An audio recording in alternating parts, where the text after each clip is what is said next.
Hi, in this video, we learn how to transition the hamburger menu icon seamlessly into a close or cancel icon. In the previous video, we learned how to transition the hamburger menu icon into a back icon. But here we use opacity, scale, and rotation. Let's get started. You can find the code for this tutorial on GitHub.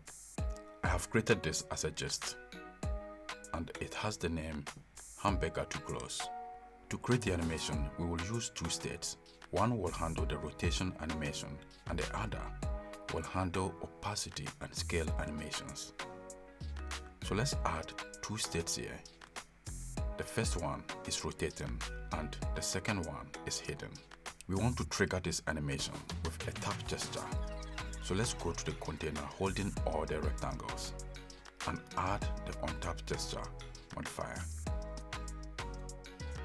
In the body of the on-tap gesture, we will bring the two states we created, toggle their states, and then add the animation we want to use. So we have the two state variables and spring animation with stiffness of 300 and damping of 15. For the topmost rectangle, we will add the rotation effect modifier and use the state along with ternary conditional operation to animate the angle.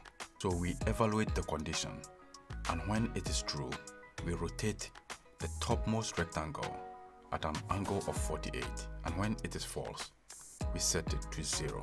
We also move the position of the anchor point to the leading so that the rotation takes effect at the left part of the topmost rectangle.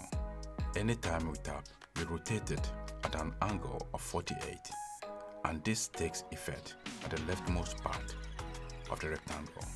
The bottom rectangle has the same animation, but the rotation is opposite of the topmost one. So all that we need to do here is to change the angle of rotation to negative. So we now have the two rectangles animating at opposite angles. The last thing to do is to animate the middle rectangle. To do that, we will use scale and opacity. So we add the scale modifier and use the state is hidden along with ternary conditional operation. So when the condition is true, we hide the middle rectangle, and when it is false, we set the opacity to 1 so that it becomes visible. We also animate the anchor point as well by changing it from the right edge to the left edge. Before the middle rectangle disappears, you can see there is a small rectangle on the right. To make it disappear, we use the opacity modifier. So this is how you can seamlessly transition the hamburger menu icon to a close or cancel icon using opacity, scale, and rotation here inside SwiftUI. Thanks for watching.